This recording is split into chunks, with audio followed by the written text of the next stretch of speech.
Jungle Fury isn't an actual martial art with a lineage or a belt system, it's a way of describing a mindset and a set of tactics that favor adaptability, aggression, and efficiency. Bruce Lee's whole philosophy of Jeet Kune Do anticipated this approach: reject rigid forms, absorb what is useful, discard the rest, and use directness and economy to end confrontations quickly. In real-world fights, opponents are rarely predictable and often rely on size, strength, or the assumption that technical moves require time and space. Jungle Fury tactics exploit those assumptions. They emphasize sudden entries, short-range manipulation, throws disguised as strikes, and strikes that don't telegraph themselves as technique but as reflexive violence.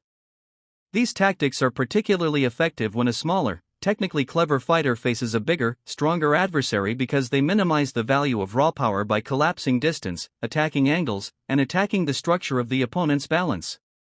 Philosophy and mental framework: see with intention, move with purpose. At the heart of the Jungle Fury mindset is perception under pressure and the ability to act before the opponent completes their plan. Bruce Lee wrote and spoke often about being like water, adaptable, shapeless, and efficient, but Jungle Fury adds the predator element: decisive, committed, and predatory when the opportunity arises. Mental conditioning here means training your attention to spot weight shifts, hip turns, shoulder tension, and small tells that precede big actions. It also means cultivating a low threshold for committing to action. Hesitation is deadly. You'll notice this in how Jungle Fury fighters move: not tentative feints that wait for permission, but probing motions that create reactions, then immediate exploitation. Training for this mindset includes pressure drills that fatigue cognitive bandwidth so your instincts learn to select the quickest, most damaging option under stress.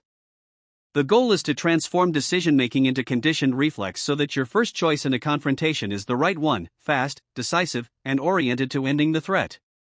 Footwork and positioning: the predator's geometry. Footwork in Jungle Fury is not about long, high-level pivots but short, explosive adjustments that create angles and remove direct power lines. Think of it as aggressive chess. You don't need to outrun an opponent, you need to step off their power line, create a new axis, and attack where their structure is weakest. In practice, this means mastering small lateral shuffles, sudden toe pivots, and half steps that let you slip past a guard in position for strikes or clinch entries. A common mistake is overcommitting to forward pressure without creating an angle. When facing a stronger opponent, straight-on pressure favors their base and strength. Instead, move diagonally into their blind side, use disruptive footwork to collapse their stance, and then exploit.